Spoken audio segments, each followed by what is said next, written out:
यज्ञ करते समय अग्नि में आहुति दी जाती है। आहुति दी जाने वाली वस्तुओं के रूप पहले अलग अलग होते हैं, परंतु अग्नि में आहुति देने के बाद उनके रूप अलग अलग नहीं रहते। हालांकि सारी की सारी वस्तुएं अग्नि रूप हो जाती हैं। इसी प्रकार परमात्म प्राप्ति के लिए जिन साधनों का यज्ञ रूप से वर्णन किया गया है, उनमें आहुति देने का मतलब यही है कि आहुति दी जाने वाली वस्तुओं को या वस्तुओं की अलग सत्ता रहे ही नहीं, सब स्वाहा हो जाए। जब तक उनकी अलग सत्ता बनी हुई है, तब तक वास्तव में उनकी आहुति दी ही नहीं गई, अर्थात यज्ञ का अनुष्ठान हुआ ही नहीं।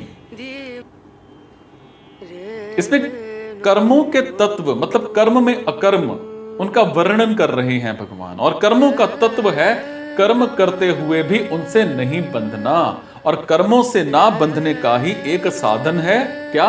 यज्ञ। जैसे अग्नि में डालने पर सारी की सारी वस्तुएं स्वाहा हो जाती हैं, ऐसे ही सिर्फ लोक हित के लिए किए जाने वाले सारे के सारे कर्म स्वाहा हो जाते हैं। समझ पा रहे हैं?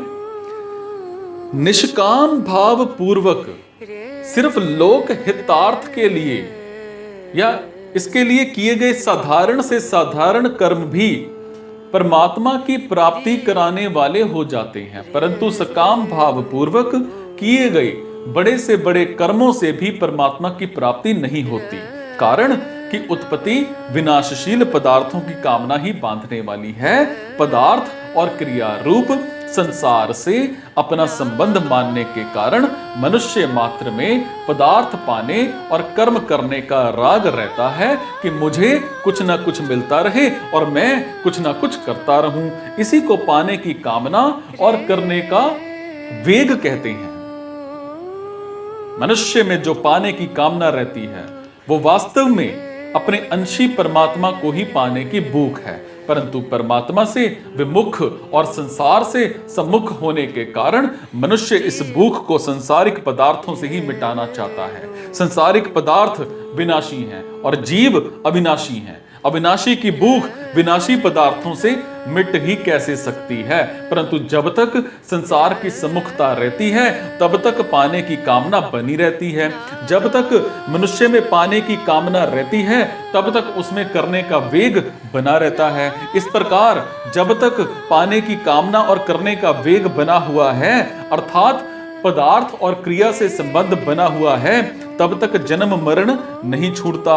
इससे छूटने का उपाय है कुछ भी पाने की कामना न रखकर सिर्फ दूसरों के हित के लिए कर्म करना, और इसी को लोक संग्रह, यज्ञार्थ कर्म, लोक हितार्थ कर्म आदि नामों से कहा गया है। सिर्फ दूसरों के हित के लिए कर्म करने से संसार से संबंध छूट जाता है और असंगता आ जाती है। अगर सिर्फ भगवान के लिए कर्म किए जाएं तो संसार से संबंध छूटकर असंगता तो आ ही जाती है, और इसके साथ एक और विलक्षण बात यह होती है कि भगवान का प्रेम प्राप्त हो जाता है।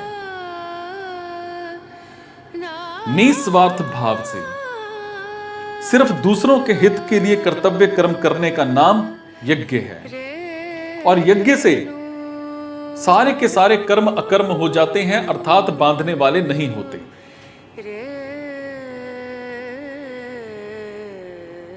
12 प्रकार के यज्ञ हैं। ब्रह्म यज्ञ, प्रत्येक कर्म में कर्ता करण क्रिया पदार्थ आदि सबको ब्रह्म रूप से अनुभव करना। भगवत अर्पण रूप यज्ञ, सारी की सारी क्रियाओं और पदार्थों को सिर्फ भगवान का और भगवान के लिए ही मानना। अभिन्नता पूर्वक यज्ञ, असत्य से सर्वथा विमुख होकर परमात्मा में लीन हो जाना, अर्थात परमात्मा से भिन्न अपनी स्वतंत्र सत्ता ना रखना। कर्तव्य कर्म रूप यज्ञ, सिर्फ दूसरों के हित के लिए संपूर्ण कर्तव्य कर्म करना। संयम रूप यज्ञ, एकांत काल में अपनी इंद्रियों को विषयों में प्रवृत्त ना होने देना। विषय हवन रूप यज्ञ, व्यवहार काल में इंद्रियों का विषयों से संयोग होने पर भी उनमें राग द्वेष पैदा ना होने देना। समाधि रूप यज्ञ, मन बुद्धि सहित संपूर्ण इंद्रियों और प्राणों की क्रियाओं को रोककर ज्ञान से प्रकाशित समाधि में स्थित हो जाना। द्रव्य यज्ञ, संपूर्ण पदार्थों को निस्वार्थ भाव से दूसरों की सेवा में लगा देना। तपो यज्ञ, अपने कर्तव्य के पालन में आने वाली कठिनाइयों को प्रसन्नता पूर्वक सह लेना। योग यज्ञ, कार्य की सिद्धि असिद्धि में और फल की प्राप्ति अप्राप्ति में सम रहना। स्वाध्याय रूप ज्ञान यज्ञ, दूसरों के हित के लिए सत्य शास्त्रों का पठन पाठन नाम जप आदि करना। प्राणायाम रूप यज्ञ, पूरक कुंभक और रेचक पूर्वक प्राणायाम करना। स्तंभ वृत्ति चतुर्थ प्राणायाम रूप यज्ञ, नियमित आहार करते हुए प्राण और अपान को अपने अपने स्थानों पर रोक देना। इन सब का मतलब है कि हमारी मात्र क्रियाएं यज्ञ रूप ही होनी चाहिए, तभी जीवन सफल होगा। मतलब है कि हमें अपने लिए कुछ नहीं करना है। क्रिया और पदार्थ के साथ हमारा कोई संबंध नहीं है। हमारा संबंध परमात्मा के साथ है जो क्रिया और पदार्थ से रहित है।